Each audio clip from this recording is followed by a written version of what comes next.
wanna get your body right, that's presidential fitness. Wanna get your booty tight, that's presidential fitness. And the star is born with the unicorn at Presidential Fitness. That's right, Presidential Fitness, where they offer men's and women's fitness classes, jiu-jitsu, youth classes, and even high-intensity workouts. So if you need to get your body right, come see us at Presidential Fitness, located at 4179 West Jefferson. If you wanna get your body right, that's Presidential Fitness. Wanna get your booty tight, that's Presidential Fitness. And the star is born with the unicorn at Presidential Fitness and Female Emporium. Oh, come on, Coach. What's up, man?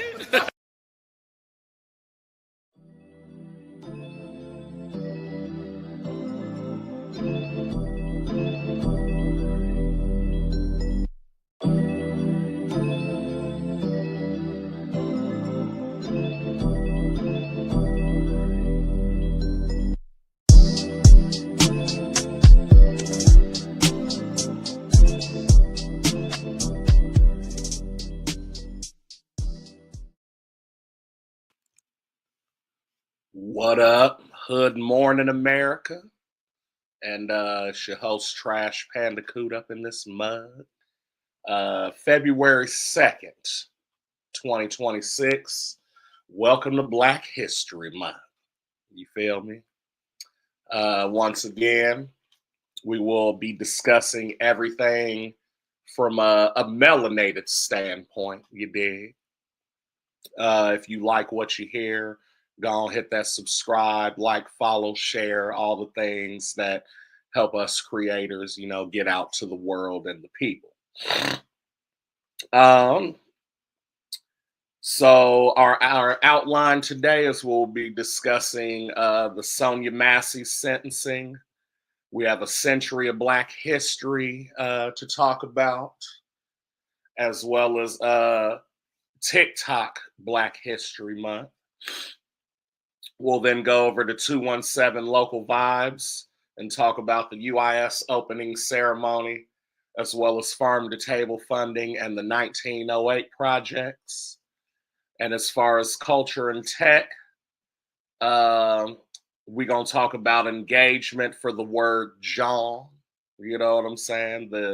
Where that comes from and how they applying it. Comic book corner and a nostalgia alert, as well as a closing quote today.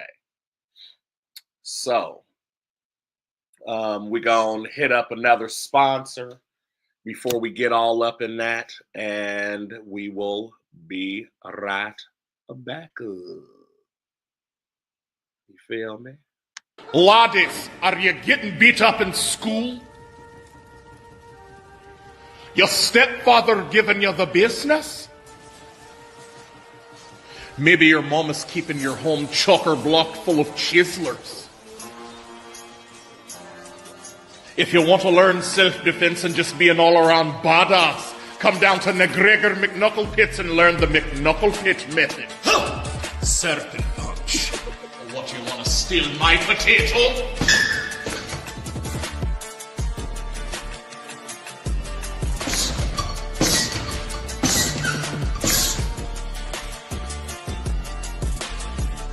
Real strong. Stronger than Lagavulin. John!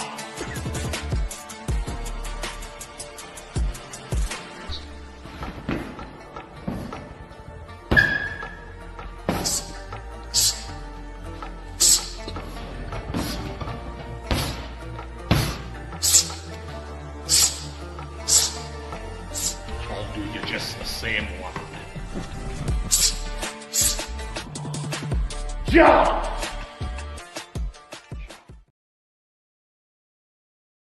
Word up.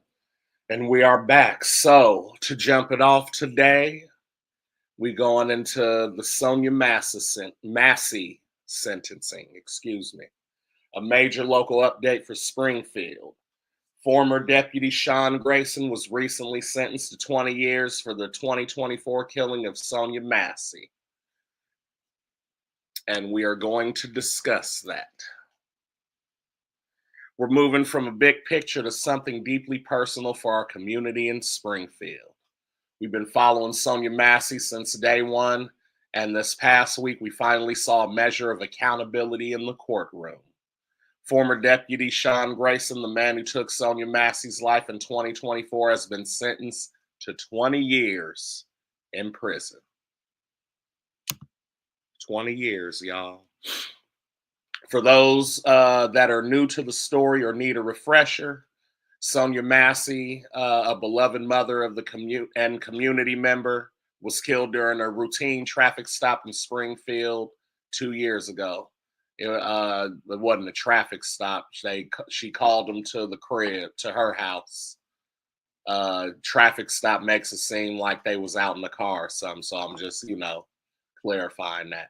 The details of the night were horrific, leading to widespread protests, calls for justice, and a rallying cry that echoed beyond our city's limits.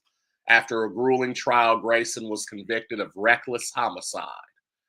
The sentencing last week brought a mix of emotions to the community. On one hand, there was a sense of relief for many who demanded accountability. This isn't a slap on the wrist. 20 years is a significant amount of time, a rare outcome in cases where law enforcement officers are held responsible for civilian deaths. That's crazy.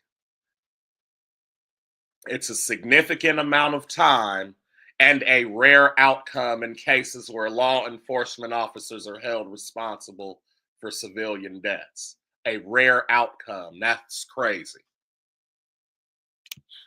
But on the other hand, for Sonya Massey's family, for her children, and for many advocates, there's an undeniable question. Is 20 years enough for a life taken? Will it truly be closure? Can any amount of time truly heal a wound that deep?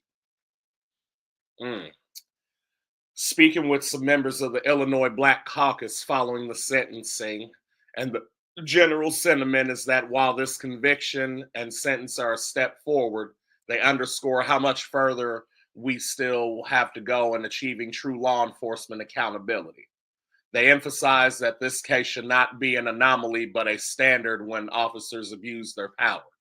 The caucus is already drafting new legislation aimed at strengthening oversight boards and ensuring more robust independent investigations for incidents involving law enforcement. What does this mean for us in Springfield? It means the conversation doesn't end with a gavel strike. It means we keep demanding transparency, we keep demanding justice, and we keep showing up for our community. The fight for true systemic change continues.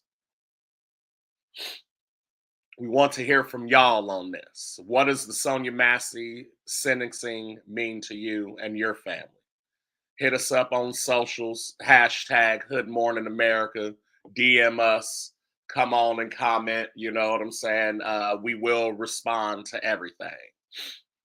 We're going to take a quick break, but when we come back, we're shifting gears to look at Black history and why the 100th anniversary feels more critical than ever before, especially with what's happening nationally, with ICE agents, National Guards, those sort of things. Let's take it from our sponsor, Jerry. Nigga, you know the fuck this is, nigga. Let me teach you how to make a motherfucking ham sandwich. Now see, nigga, the first thing you're gonna need to do is get you some of this here bounty, nigga. Cause we ain't using no goddamn plates. Bounty, bitch. And then you get you some of that sunbeam white bitch bread, nigga. Make sure that's that king shit. Slap that white bitch down. Throw some of that creamy goodness on that bitch. Make sure it's a heaping helping. Mayonnaise, nigga. If you use Miracle Whip, I'ma whip your ass, nigga. And then you spread that bitch around with a fork. Yes, you do. A fork, cause butter knives are for butter, bitch. That's right. And then you put some motherfucking carving board ham on that bitch, or you put some real shit. Don't fuck around with them deli slices, nigga. And then you slap another white bitch on top of that, nigga. And then you put some jalapeno crunches next to that shit, nigga. And that's what you get, a motherfucking ham sandwich, nigga. can't live, nigga. Can't do this long because of that. And we are back. And we're going to get into this young 100 years of Black history celebration. Hold on, brother, trying to find his graphic. You dig?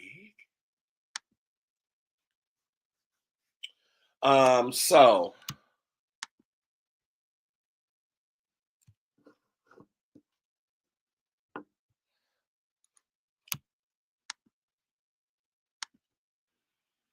we are discussing 100 years of Black history.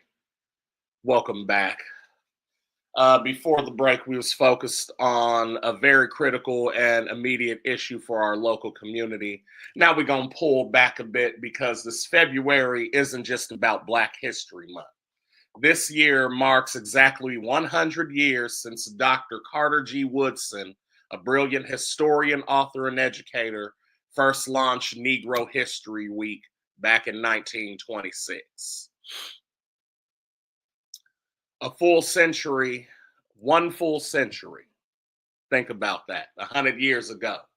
In a nation still deeply segregated, still grappling with the insidious legacy of slavery, Woodson understood the profound power of our stories.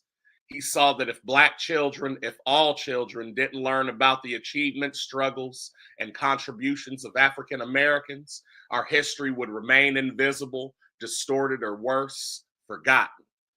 He literally said, and I quote, "If a race has no history, if it has no worthwhile tradition, it becomes a negligible factor in the thought of the world and it stands in danger of being exterminated." Powerful words, still resonant today. Negro History Week eventually evolved into the full Black History Month we celebrate today, a nationwide recognition that for decades has been a cornerstone of our cultural calendar. It's a time for celebration, education, and reflection. But here's the thing, fam. Celebrating this centennial in 26 feels different. It feels urgent because as we commemorate 100 years of purposeful Black history education, we are simultaneously witnessing a troubling national trend, excuse me. The dismantling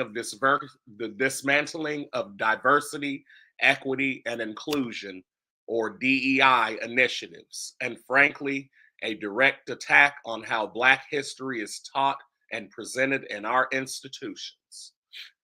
We're seeing state legislators pass laws restricting what can be taught about race in schools. We're seeing budget cuts to programs that support diverse perspectives. And perhaps most jarringly, we're seeing reports of Black history exhibits being quietly removed or watered down at public spaces, including some national parks, supposedly in the name of neutrality or avoiding divisiveness. Neutrality, divisiveness, when the very act of teaching history in its fullness is suddenly controversial. We have to ask ourselves, are we moving forward or are we being pulled backwards? The centennial isn't just a moment to look back at Woodson's vision. It's a call to action to protect it. It's a reminder that Black history isn't just for Black people. It is American history. It is human history. And its continued existence and accurate portrayal are essential for our collective understanding, our empathy, and for shaping a truly equitable future. So this month, as we celebrate, let's also commit to being guardians of our history. Let's speak up, let's educate ourselves and our children, and let's ensure that Dr. Woodson's legacy, 100 years strong, continues to thrive. All right, we got to take another quick break, but when we come back, we're going to lighten the mood a little and talk about how TikTok is stepping up for Black History Month and their new creator showcase. Please do not go anywhere. Anywhere.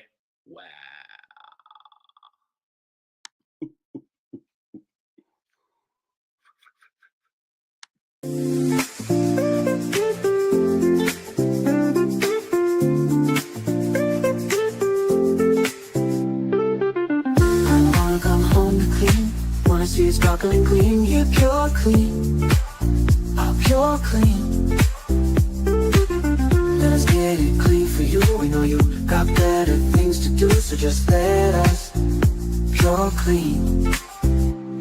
When you wanna come home to clean, wanna see it sparkling clean, yeah, pure clean, pure clean.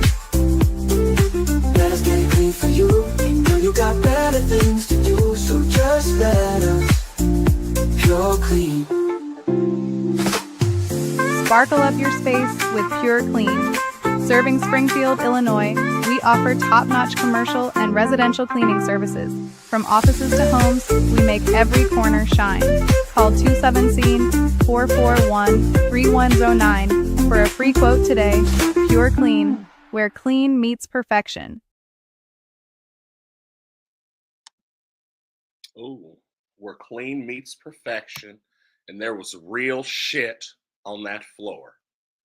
Shouts out to Pure Clean.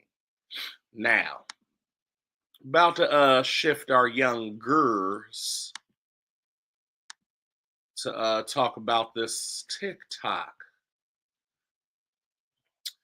All right. We've talked about the weight of our history and the fight for justice in our streets, but let's talk about where the culture is moving now.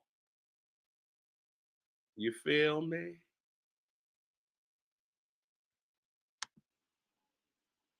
Now, if you like me, you spend a little too much time scrolling through the clock app. But this month, for your page is about to get a major upgrade. You feel me? TikTok has officially launched its 2026 Black History Month Creator Showcase. And check this out.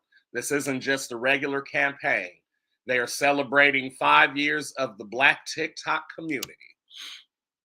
Since 2020, the content on Black TikTok has grown by 11 times. We're not just participating in the trends anymore, we are the trends. From the way people talk to the way they cook, it's coming from us. This year, they're spotlighting some heavy hitters you need to be following. At Drea Knows Best, the Nigerian-American queen of comedy who's been on the Forbes top creator list 2 years running.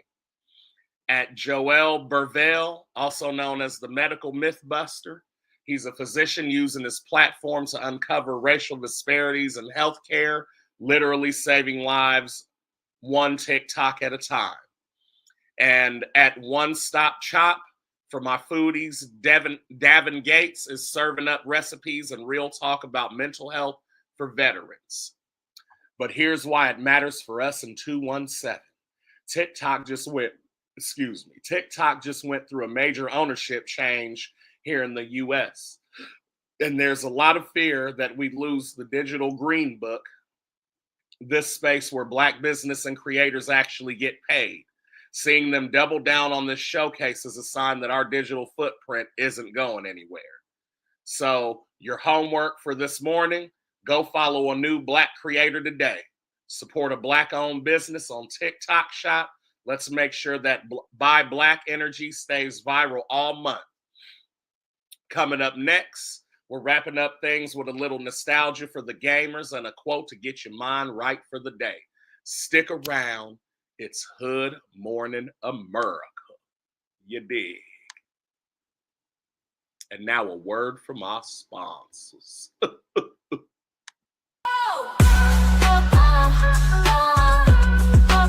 I need a cut. I need a cut. Now text if you need a fresh cut. Text if you need a fade. Text if you need a close cut. Text if you need a shave. Text if you need your head touched. Text if you need a braid. Text if you need your beard done. Text if you need a wave. Don't do it. Just text 217-572-20221. Text 217-572-221. 'Cause I need a cut. Oh!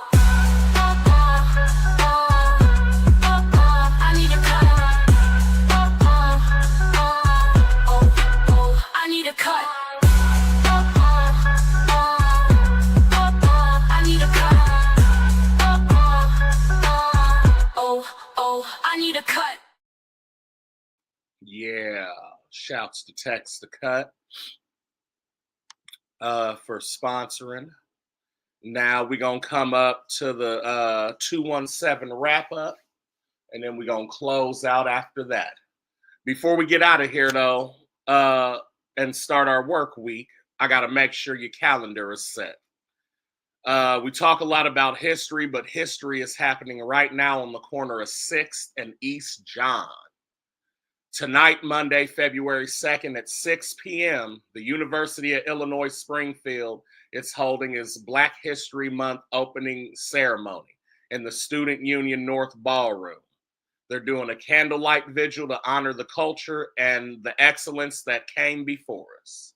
If you're a student or just in the area, go touch the soil. It's about connection, healing, and setting the tone for the rest of the month. And speaking of local moves, shouts to State Senator Doris Turner. She just announced a $3.6 million in grants for local food infrastructure. Applications open February 18th. So if you've been trying to get that urban farm off the ground or scale up your food business here in Springfield, the money is moving and don't let it pass you by. Now, for the folks who need some evening vibes, for the TV lovers, tune in to WTVP HD tonight at 8 p.m. for Gabrielle's Daughter. It's an opera about Claire Brown, a Black pioneer who became one of the most successful entrepreneurs in the West while searching for her daughter. It's local PBS, and it's pure excellence.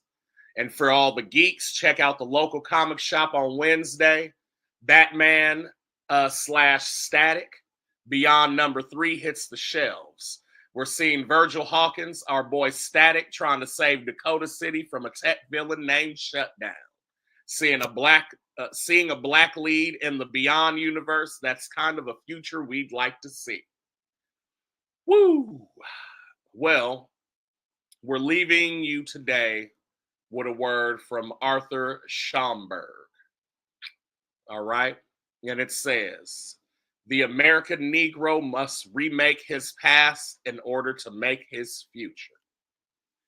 Dig. The American Negro must remake his past in order to make his future. So remake your day, Springfield. Remake your future. I'm your host, Trash Pandacoot, and this has been Hood Morning America. We will see you next week or this Friday for the weekend wraps and recaps. You can tune in. Holla. Make sure you like, subscribe, share. Feel free to leave reactions and post comments, and we will get to them as soon as we can. You know what I mean? That'll do it. Holla back for Hood Morning America.